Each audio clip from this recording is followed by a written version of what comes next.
ओम शांति। मीठे बाबा ने हम बच्चों को हमेशा कार्य दिया है स्वयं को संपूर्ण बनाने का, और उसके लिए विधि बताई, फॉलो फादर। ब्रह्मा बाप समान बनना है, बाबा के कदम पर कदम रखना है, उनके जीवन को देखते जाएं बस। बाबा ने कहा कि जब भी प्रश्न उठे कि कहाँ क्या करना है, किस परिस्थिति में क्या करना चाहिए, तो ब्रह्मा बाबा की जीवन हमारे लिए कंप्यूटर है, बस उसमें देख लें कि क्या करना है और वो करते जाएं। तो फॉलो फादर करने के लिए उनके जीवन को देखना है, समझना है, तो इसलिए ये वेब सीरीज स्टार्ट की। ब्रह्मा बाबा की जीवन कहानी संजय की कलम से। जगदीश भाई जी ने बाबा के बारे में जो लिखा वो हम स्टडी करेंगे। आज का चैप्टर है सृष्टि के सर्वोत्तम मानव।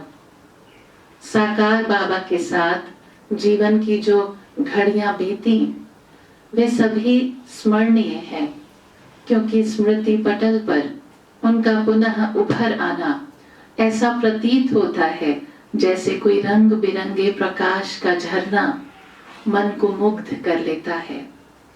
उनसे जीवन में एक नई ताजगी आती है, एक नया संदेश मिलता है, और मन उन सुनहरी यादगारों को देखकर अथवा संस्मृतियों के पन्नों को पलटकर हर बार नई खुशी महसूस करता है।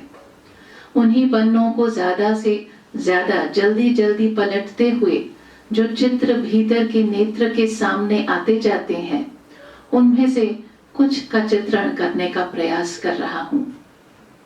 मुझ पर ऐसी कृपा दृष्टि बरसाई कि मैं अपने स्थान पर टिक नहीं पाया।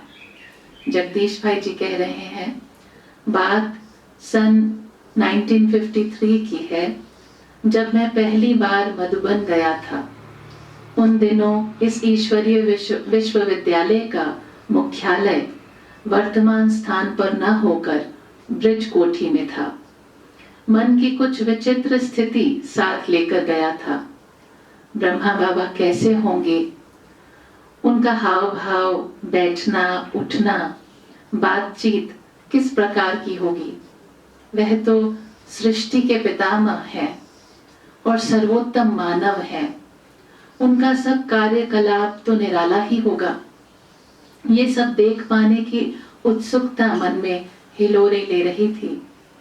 वहां जाने से पहले मैंने कल्प वृक्ष के मूल पर उनका चित्र तो देखा ही था, और लाल अक्षरों में उनके कई पत्र भी पहले पा चुका था, परंतु अभी साक्षात उनके सामने बैठने का सौभाग्य मुझे प्राप्त नहीं हुआ था।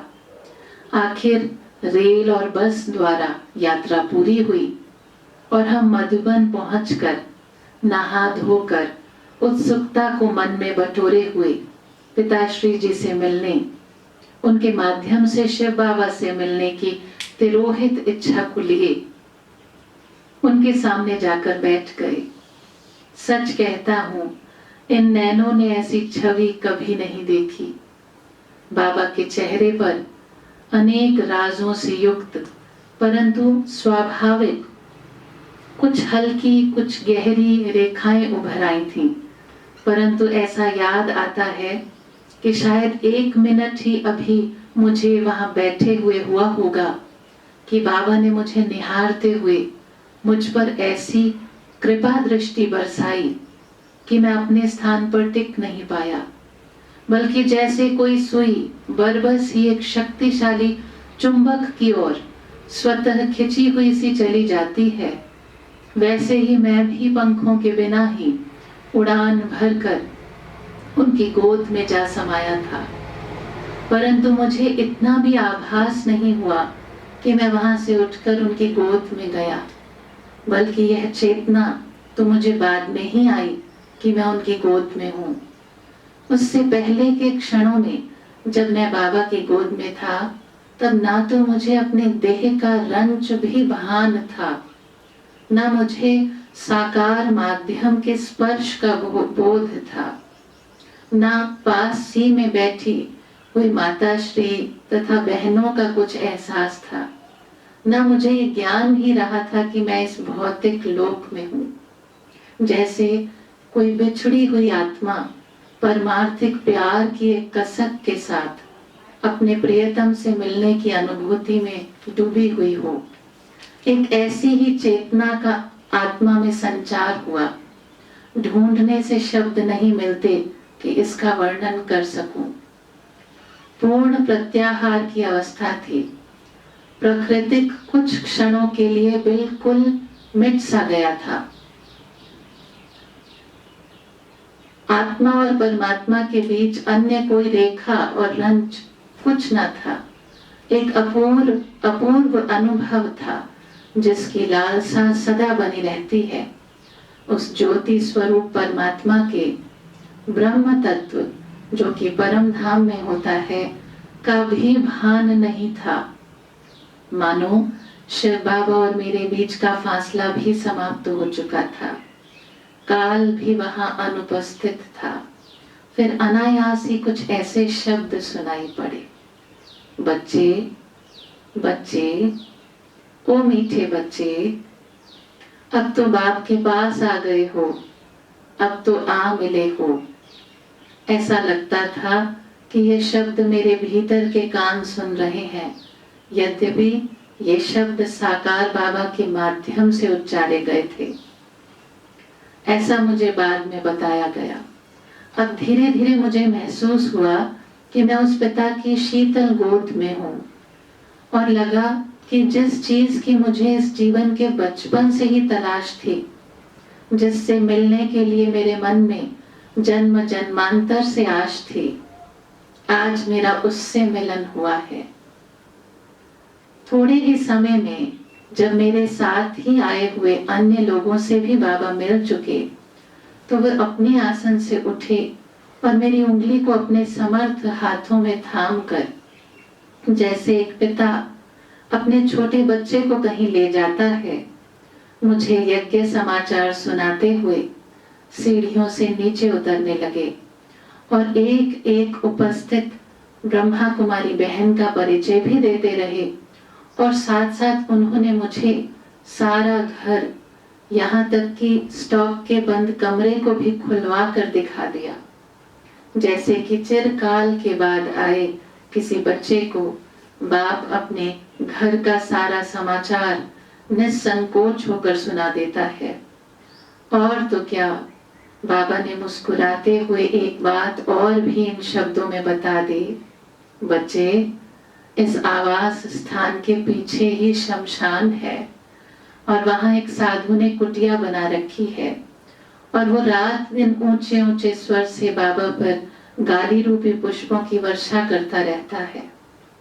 पहले ही दिन प्रथम मुलाकात में इतने निकटता का आभास बाबा ने मुझे करवाया था। सभी जानते हैं कि तब ना तो मैं आयु में बड़ा था, ना ही मेरा कोई ऊंचा सांसारिक पद था, ना ही किसी भी अन्य दृष्टिकोण से मैं कोई विशेष व्यक्ति था। तो भी बाबा ने इतने स्नेह से और इतने खुले दिल से जो मुझे सारा समाचार सुनाया, और जिस प्रकार मैंने उनमें आत्मीयता तथा वात्सल्य पाया, उसने सदा के लिए मेरे हृदय को जीत लिया। विशेष बात यह है कि उन द्वारा मुझे शिव बाबा से मिलन का जो अनुभव हुआ था, वो तो एक ऐसा अविस्मरणीय वृत्तांत था जिसकी गणना मैं जीवन के कोई भी क्षणों में भी विशेष किया करूंगा। पहली बार जब मैं मधुबन गया, तब मुझे कितनी ही विचित्रताएं देखने को मिली।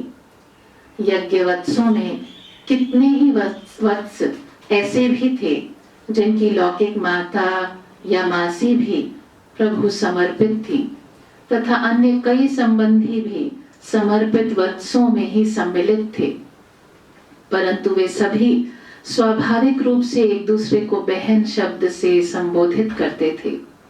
ज्ञान प्रवेश से पहले के जीवन के संबंध का भान उनके वर्तमान जीवन और कार्य व्यवहार में रंज भी देखने को नहीं मिलता था।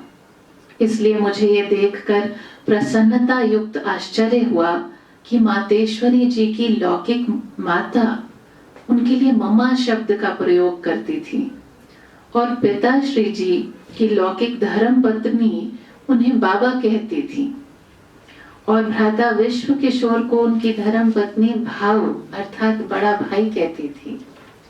मातेश्वरी जी और पिताश्री जी से भिन्न भिन्न घरों और परिवारों से आए हुए सभी यज्ञवत्सों का अलौकिक माँ और बाप ही के संबंध का ऐसा पक्का नाता था जैसे शारीरिक जन्म लेने वाले बच्चों का अपने लौकिक माँ बाप के साथ होता है। नहीं, वो उससे भी लाख गुना अधिक पैतृक स्नेह से युक्त नाता था। यह सर्वविदित है कि महात्मा गांधी जी ने अपने जीवन में अपने लौकिक धर्मपत्नी को मां मान लिया था और ऐसा ही दृष्टिकोण स्वामी रामकृष्ण परमहंस जी ने भी अपनी पत्नी के प्रति प्रारंभ से ही अपनाया था। परंतु यहाँ तो हर एक यज्ञवत्स में यही धारणा थी। संसार के कुछ देहाभिमानी लोगों के लिए ये बात आलोच्य हो सकती है, परंतु मेरे लिए तो इस बात का साक्ष्य था कि वे यज्ञवत्स दैहिक संबंधों से एवं मोह ममता से ऊंच उठकर सबको आत्मा के नाते से देखते हुए अथवा सबके साथ अलौकिक ही संबंध मानते हुए योग मार्ग के दृढ़ प्रतिज्ञ व्यक्ति थे। बाबा के द्वारा गीता ज्ञान प्राप्त कर यह उनके नष्टो मोहा स्मृति लब्धा बनने का प्रमाण था। यह उनकी विदेह अवस्था की ओर उन्मुख होने का सूचक था और इस विषय में उन सभी के सामने आदर्श थे पिताश्री और माताश्री। शिव बाबा की प्रवेशता के बाद तो बाबा के चरित्र ऐसे अलौकिक दिखाई देते थे कि ये कहना भी मुश्किल मालूम होता था कि कौन से कार्य शिव बाबा के थे और कौन से ब्रह्मा बाबा के। धार्मिक ग्रंथों में विशेषकर शैव ग्रंथों में सायुज्य, सामीप्य और सारूप्य इन तीन शब्दों का विशद वर्णन मिलता है।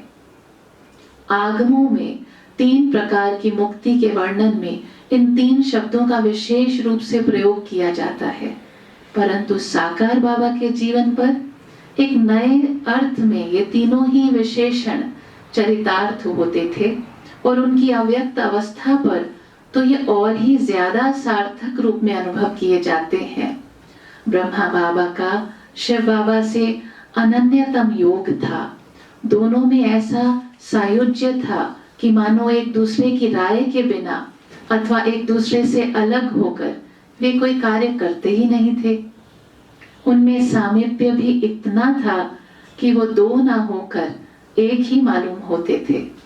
मन से, बुद्धि से, गुणों से वे एक दूसरे के ऐसे निकट जुटे थे कि जुड़वा से भी ज्यादा।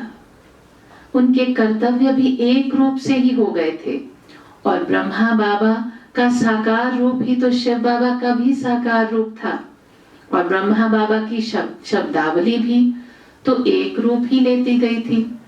जैसे दमयंती के स्वयंवर के बारे में प्रसिद्ध है कि वहां राजा नल के अतिरिक्त देवता भी नल से मिलता जुलता रूप धारण कर पधारे हुए थे, परंतु उनमें केवल अंतर इतना ही था कि देवताओं के रूप की परछाई नहीं थी और राजा नल की परछाई थी। इस संकेत से ही दमयंती ने राजा नल को पहचान लिया था। वैसे ही इस प्रसंग में भी शिव बाबा और ब्रह्मा बाबा में भी गुण, कर्म, स्वभाव में सारूप्य होता जा रहा था। ऐसा सारूप्य होता जा रहा था कि दोनों में भेद करने का यत्न करना असफलता के द्वार में प्रवेश करने के तुल्य था। इन तीन विशेषताओं के कारण ही तो आज भी अव्यक्त बाप दादा का सम्मिलित रूप से कार्य चल रहा है। देखा जाए तो साकार बाबा अपने भक्ति काल में ही भागीरथ पुरुषार्थ में लग गए थे, तभी तो वे शिव बाबा के भाग्यशाली रथ बने और ज्ञान गंगा को उतारने के निमित्त बने। कुछ वर्ष पूर्व बाबा के अपने ही हाथों से लिखी जो एक कॉपी मिली थी उससे ये स्पष्ट विदित होता था कि शिव बाबा की प्रवेशता से पहले उनकी मानसिक भूमिका कैसी थी। नमूने के तौर पर यदि एक पन्ने को लिया जाए तो उस पर कुछ इस प्रकार से लिखा था, रे मन मंत्री, आज मैंने तुमसे बात करनी है। जब मैं आत्मा ही राजा हूं तब तू मुझ आत्मा की आज्ञा अनुसार क्यों नहीं चलता। इस प्रकार अंतर्मुखी होकर अपने को सुधारने और संवारने की ही प्रबल चेष्टा उनमें स्पष्ट दिख पड़ती थी। ओम शांति। आज जो हमने सुना उसमें से कुछ पॉइंट्स निकालेंगे कि ब्रह्मा बाबा का जीवन कैसा था, उनकी धारणाएं, उनकी मनसा, उनकी वाचा कर्मणा कैसी थी, ताकि हम उन्हें फॉलो कर सकें। Thank you. ओम शांति।